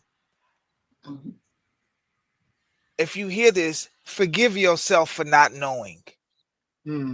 That, like we are so hard on ourselves for something we do not know, that we don't allow ourselves their own healing. Forgive yourself for the mistakes you made. That's why they were mistakes. Forgive yourself for the ones that were not mistakes that you did. Just forgive yourself and keep forgiving yourself until you be like, yo, we straight. Because once you free with yourself, you like, you know what, I did that. I did all that. Dang it, I did all that. And David, when he committed adultery with Bathsheba, he was like, yo, I did it. I'm trying to save this child before Solomon came. When the baby didn't live, he got up, fasting was over. Went on, married Bathsheba, boom. That's the forgiveness. Not that, don't do that. No, you don't go murder your homeboy to get the wife. But I'm saying, like, that's the type of forgiveness we have to give ourselves. We're not Christ. We're not the Savior. That's not our job. Our job is to receive that story, to receive, to embrace that. Even if you don't believe it's real, then don't. But if you believe it's real, I'm telling you, it'll change the way you see yourself. That's what it will do. Listen, I'm not telling you my story is going to work for you. I'm telling you my story works for me. And I am not the one that wants to go to church at all. No, I am the church. Mm-hmm. I am what I believe I am. I believe I'm free. I know I'm free. Okay. Amen. Like you said, Yes, you you are can't the free the called captures. out one. Yeah, you can't free the captures until you free yourself. Mm-hmm. Mm-hmm. And I'm guilty of everything I'm sharing. I'm trying to help everybody get free. And I'm trying to get free. Yeah. I lost a huge multi-million-dollar, I didn't lose, but I did lose in trial. A housing case that I literally had them caught up for discriminating against me. And I'm over here trying to help somebody else and somebody else and somebody else and somebody else. I'm last minute doing my stuff. How can I learn all this for everybody else, but I can't learn it for me? Because this is what I saw my father doing growing up. He was always helping everybody else. I saw that. My wife cried all the way home. I did not cry, y'all. Trust me. I was like, God before me, boom. And sure enough, I had a ram in the bush and the door opened up for me and another thing with the same type of case. I mean, the same case, I had another thing that opened up. That was my faith still trusting God. But I did learn, no, I'm a master this for me. And what I went through in that housing case, which discrimination, helped my little sister.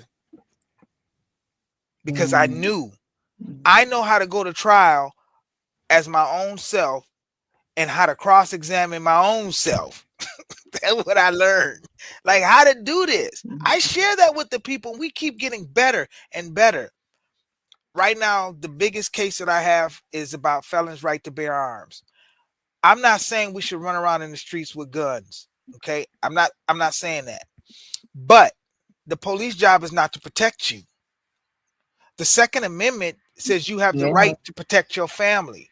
So if you're telling me I don't have the right to protect my family because I'm labeled a felon, then who's going to protect me? And that's what I was alluding to earlier about Clarence Thomas, because there's this case called Rahimi that dealt with a domestic violence situation, whatever. Clarence Thomas, he gave an analogy, a true story about how the marshals or somebody in this one town went and disarmed kinfolk. You know, with that we say black, but I call us kinfolk, the copper tone. Disarmed them from their firearms and came and killed them. Came and took all their stuff. That's why he said you have the right to bear arms. That's a fundamental right that's protected by the Second Amendment. How could you tell me because you labeled me a felon, I don't have the right to protect my own family and my home? So you basically saying you could come in, come on, Breonna Taylor house, do what you want to do. Run up in my house if you want to. And see what happened. I know you ain't got to knock and announce. You announce yourself when the funeral procession go down the street. I don't trust y'all. You can't, and I'm not saying that for real, but I'm saying like the analogy that you don't have the right to protect yourself in your home. I got a brother right now that's in jail in another state. And I did his paperwork so good, the judge had to help the prosecutor. I kid you not. The judge came in and helped the prosecutor, and then they didn't even respond to the situation I said.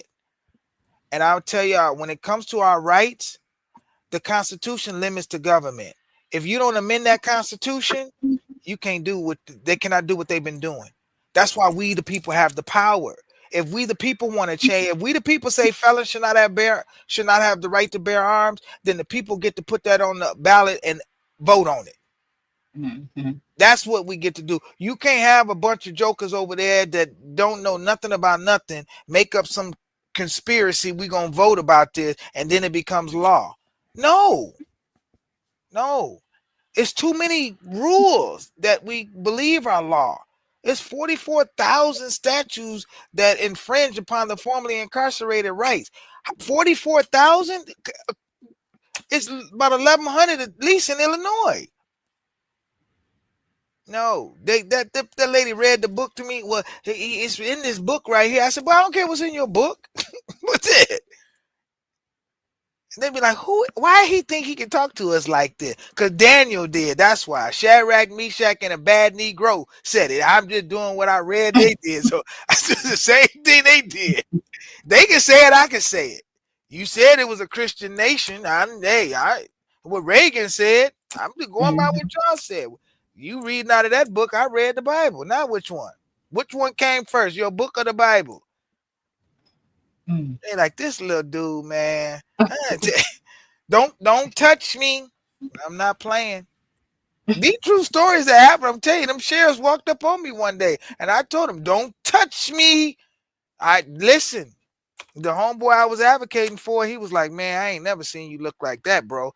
I said, you always heard the story. He younger than me. I said, you always heard the stories about me on the streets. You got to see it for real today.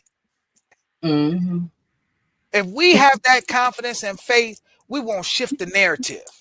Yes. You've been around when our parents looked at us and they looked and we knew it was time to, why don't we use this in the public? Why we put our head down now?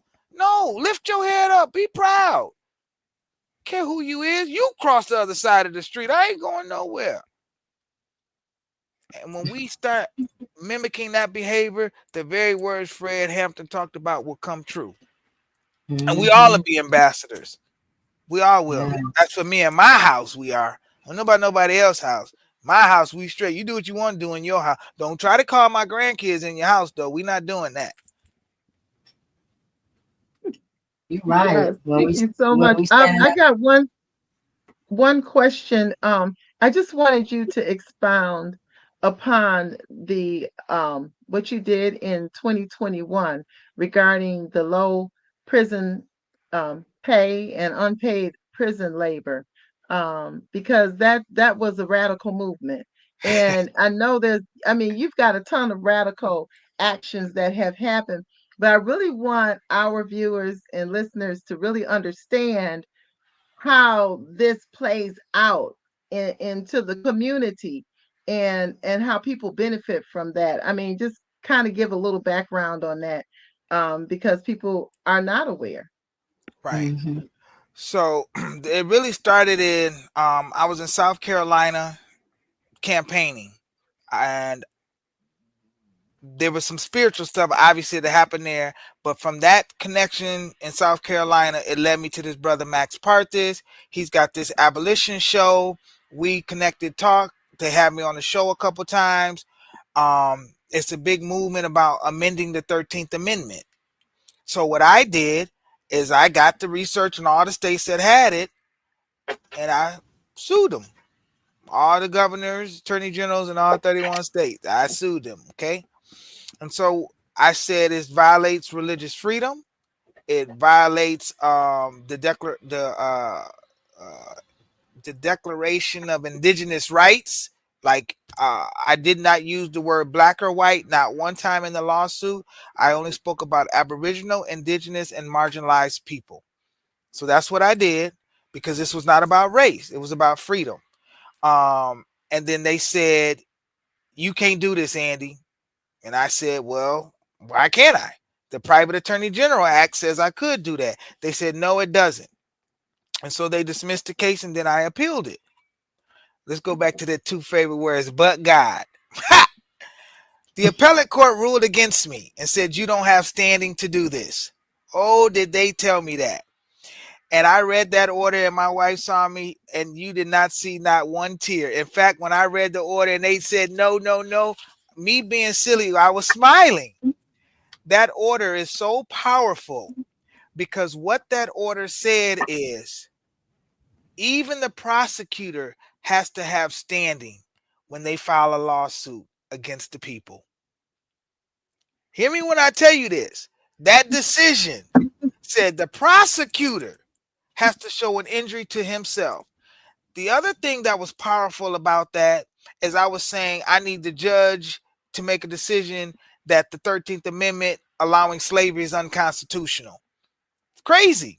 But hey, that's what I wrote. The judge comes back and says the only way we can amend the Constitution is by 2/3 vote of Congress, and that has not happened. Let me say that again. The judge said the only way we can amend the Constitution is by 2/3 of a vote with Congress, and that has not happened. Guess what? The only way you can say felons don't have the right to bear arms is if you amend the Constitution. That has not happened. The only way you can lock somebody up with possession of drugs, which is a right to occupation, is if you amend the Constitution, and that has not happened. The only way that you can charge me for violating a traffic stop is if you amend the Constitution, and that has not happened. Now, can we say why God said, tell them, let my people go? So we're going to stay radical because I'm going to allow God to be the leader and tell me what he asking me to do. I ain't thinking about what nobody else telling me what I cannot do. Why can't I? I just did it. So now it's the name Andy Williams Jr. on that 5-page decision that I can attach to my cases. In fact, the lawsuit that I filed I appealed my housing case, not the trial, because the people spoke, but the pre-trial motions that the judge denied. So when the judge denied one of my claims, she answered for the people that had the attorney. They had the attorney. I'm representing myself. I said that's a violation of due process. You can't argue for them. You're no longer neutral. How is this going to be the level of the playing field? And then I said she pre-screened my complaint. And the lawsuit that I filed against the 31 states, they said if I paid the filing fee, you don't get to pre-screen the complaint. So I just cited to that decision with my own name. I used the decision of my own name. Said you said in this case, you can't pre-screen the complaint if I paid the filing fee. So I sued the judge. I sued the lawyer. I sued the owner of the company. I sued him under the Ku Klux Klan Act. So bring him back on up in here. You violated the Ku Klux Klan Act. So that's why I was saying earlier to when Miss Leslie was saying you violated my common law rights, but sometimes I use them civil statutes to come at them. That's what I still do. Because if they say, well, we're going to get rid of all these, civil statutes, well, immunity is already unconstitutional because that's what the Ku Klux Klan Act was created. But if you get rid of all of that, now we're going back to common law. So now you trespassed against my rights. Boom, boom, boom. So either way they go, it's a checkmate is all I'm trying to say. If you want to do it this way, you caught up. You do it this way, you caught up. And that is why we, the people, have to learn about our rights. And it's real simple. I think it's in, I know the scripture. First Corinthians. The scripture. I can't think of the reference to it. But if my people who are called by my name would humble themselves and turn from their wicked ways, we have to turn from our wicked ways. It's us that's wicked. It's not them. It's us. Then we'll hear from heaven. We have to remove the wax in our ears and the scales on our eyes so we can see. And that goes back to when we said where we're going to start at. It starts with me. Yes. That's 2 Chronicles 7:14. Yeah. And you know what? And all through this, oh my goodness, so many, just while you speak, the scripture just keeps, coming to me. And that was one that came right away. And also, people perish because while you're speaking, I can see that because of a lack of knowledge, we perish. Because of a lack of knowledge, we didn't know how to fight a lot of times, or where to begin, or to stop and listen enough, be still enough so we can know, right? So that we can know God, so we can hear God's voice. And then when you look at all you're teaching is the truth of the word.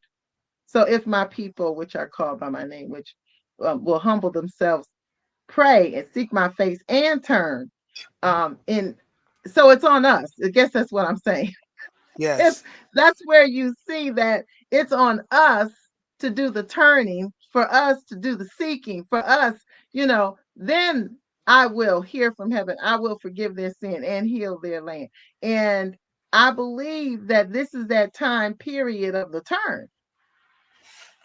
That's what I think is happening, because it's time for us to, teshuva was the original word for to repent, to turn around and get in alignment with God, with the whole Spirit of God, to turn around. And when we do that, as we do that, I'm believing that this is that time period, and that what used to divide us was a system of doctrine, but not practice. And it's time for us to get back into practice. If you're following the call on the inside of you, then the way you walk, the way you talk, the way you interact becomes a different way of being. And then you do have power.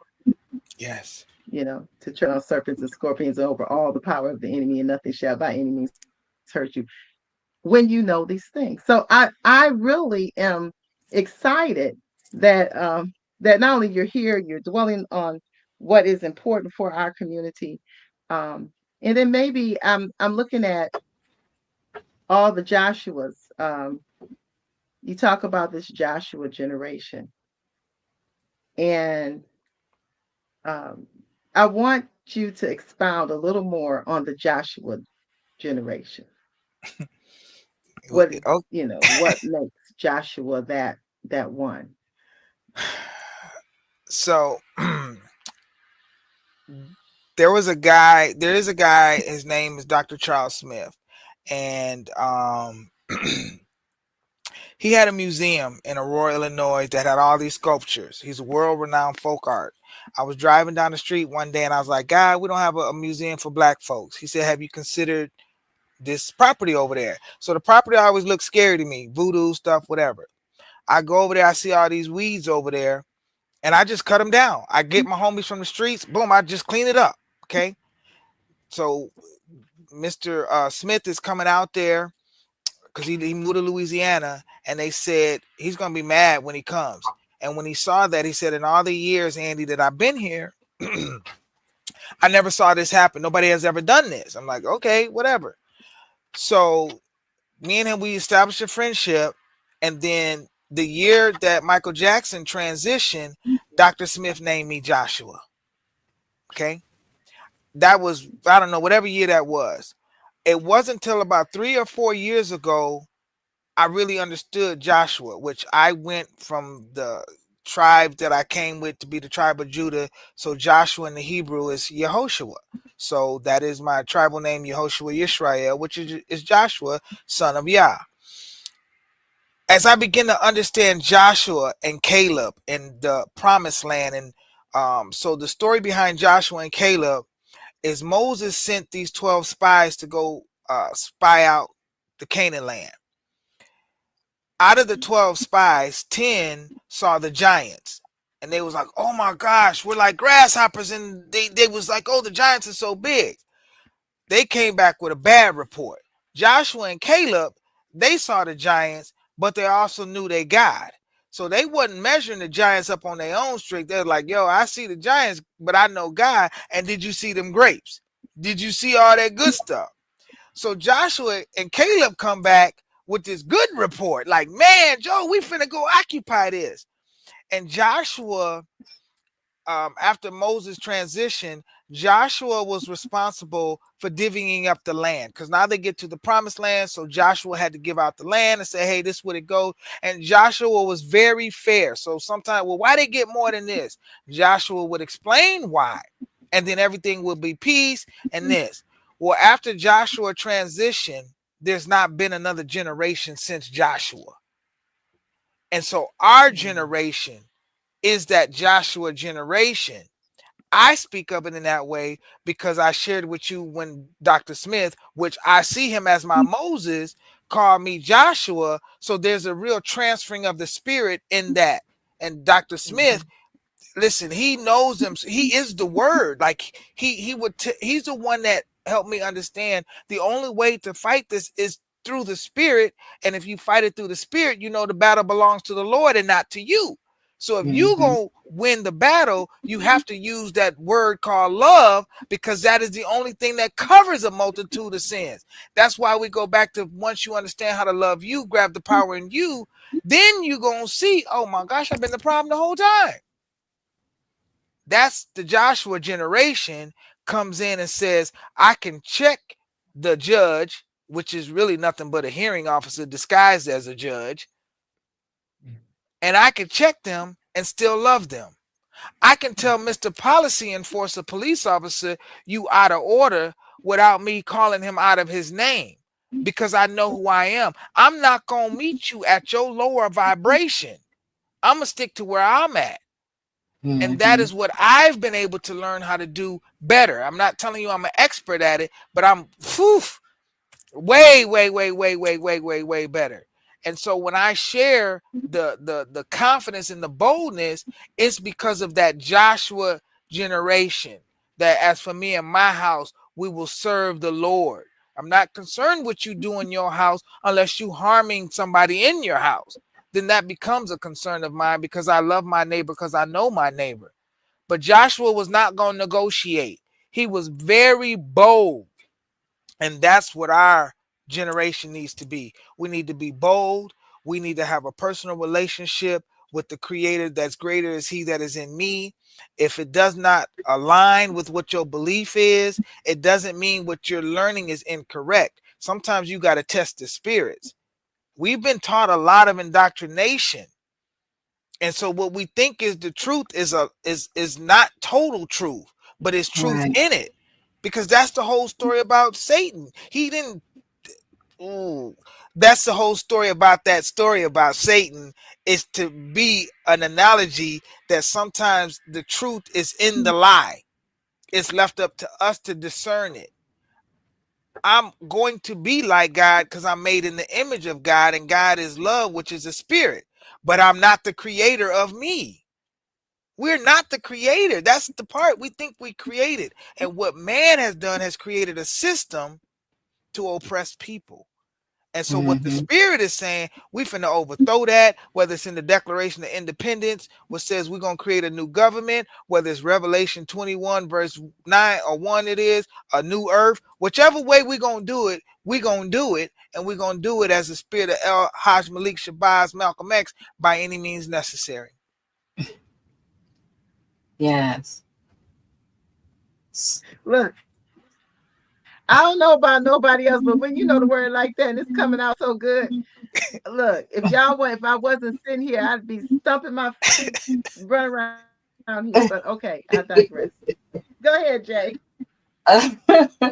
So we're getting ready to close out, but Andy, I would like for you to give our listeners and people who might listen to this later some action steps, some takeaways that they can incorporate it to breaking the ties. I'll let you go. So the biggest thing that I say, this was about abolition, reducing mass incarceration, and getting rid of capitalism. So the abolition is a mindset that says you were born free. So anything that's oppressing you, it's left up to you to abolish that. So abolish the stinking thinking, abolish the mindset that has not given you the desires of your heart. So if you have a desire in your heart and you have not gotten that, it possibly has something to do with the way you're thinking, which is not a negative thing. You just course correct. You just shift. Okay, so that's the first thing. Reducing the mass incarceration, we have to call it really what it is. It's the evolution of slavery. So it's mass enslavement. And how do we reduce that? We get to understand what these state constitutions mean. Go to the state constitution. Trust me, these state constitutions have the solutions in them. That's why we never hear lawyers really talk about the state constitutions. They're always talking about some code or some legislation. Like, no, bro. That's not law. That's under the color of law. So that's how we begin to reduce mass incarceration. And I'm calling on the faith-based community, the church, because that's who was given the key. Moses didn't need no law degree to go advocate on behalf of the Israelites. He had the key. He knew the knowledge.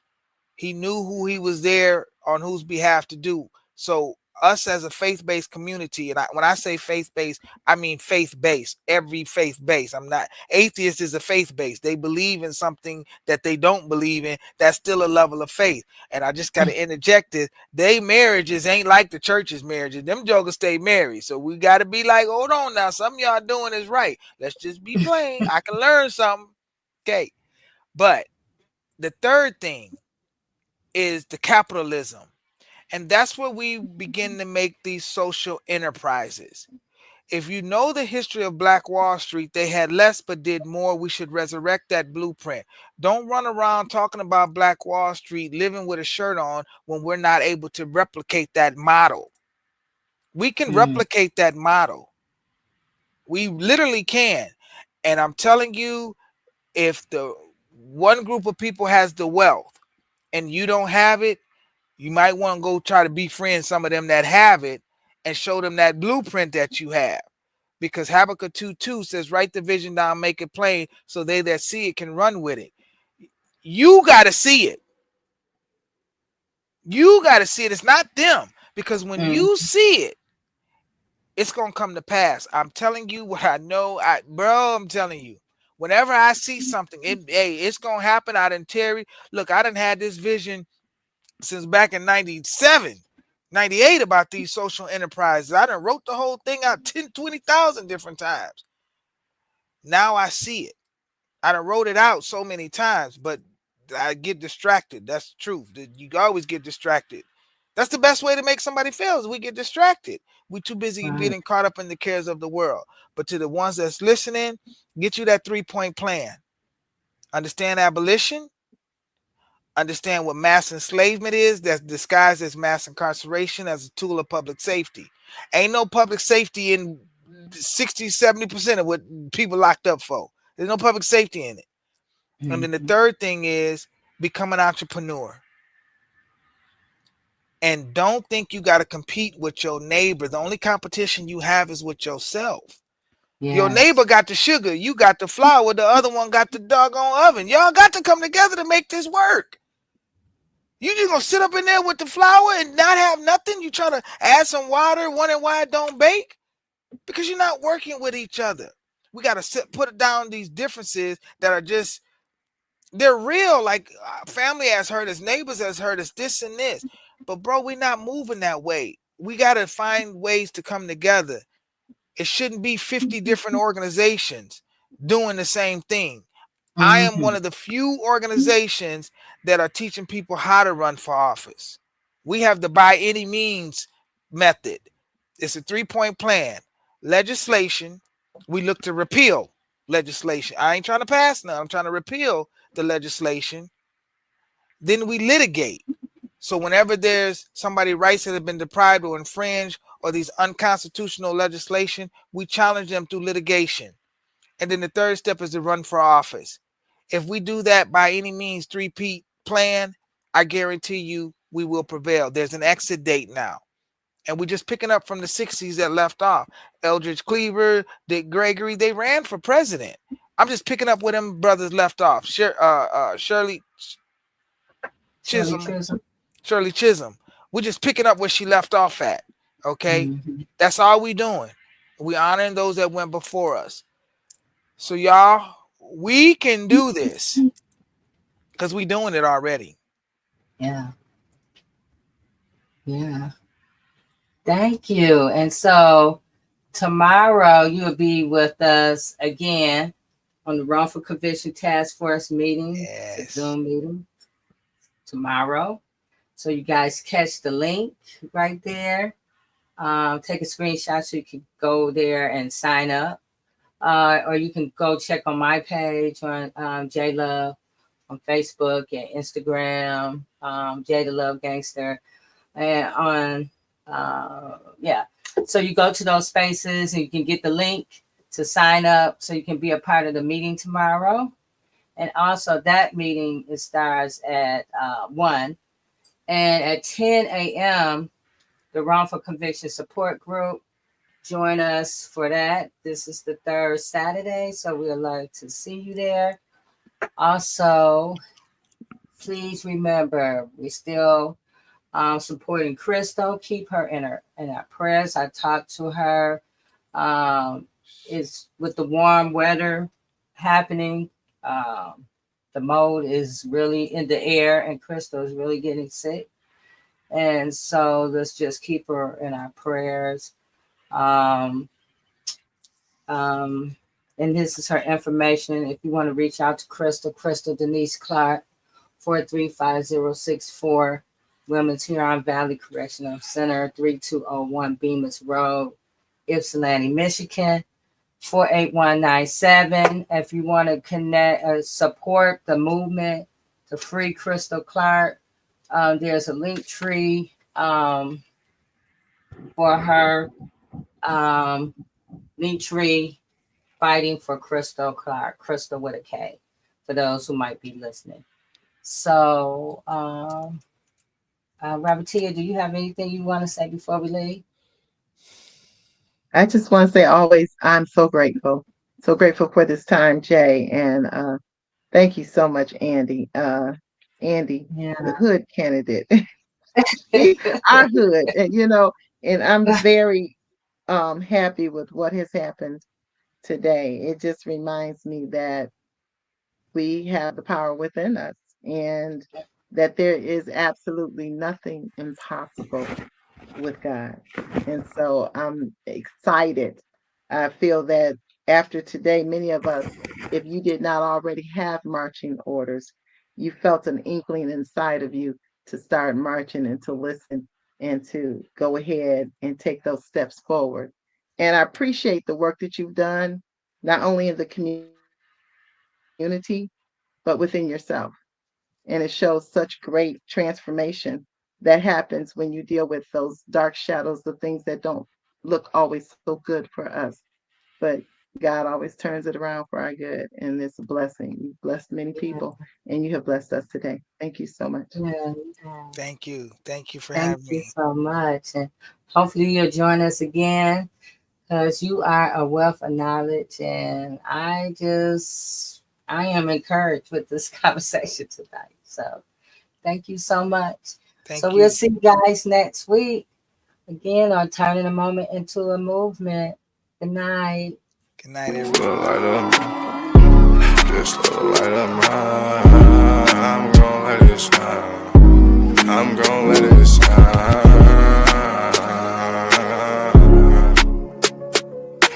Just a light of mine. Just a light of mine. I'm gonna let it shine.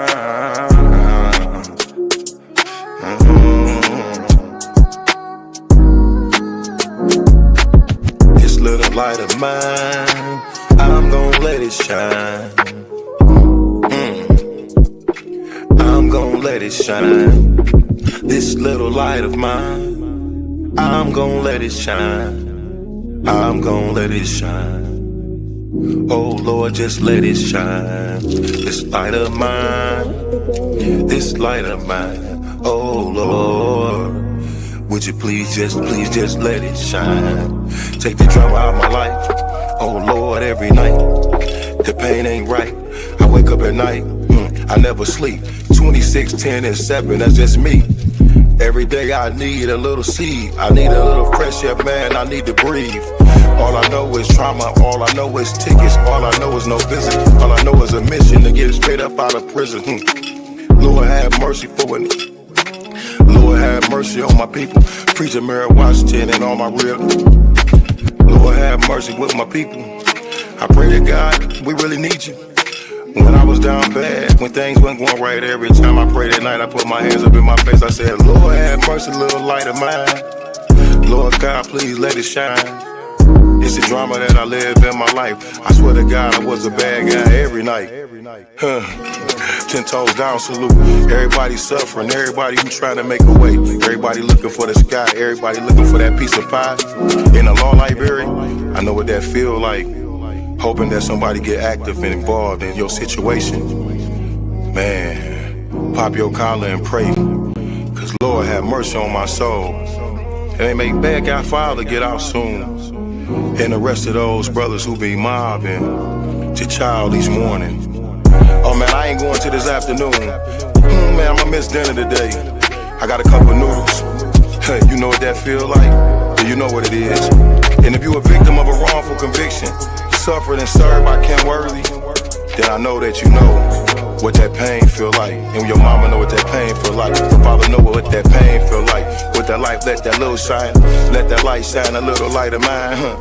Bad guy, Doughboy Week, all these great people in this great world of ours. 10 toes down, salute. I appreciate you, bad guy. I appreciate you, Week. I appreciate the tech. I appreciate everybody in the studio. We gonna pop off that LV, ooh-wee, because that's what they be liking to see. But I hope you hear the missing when you see me fresh. Salute.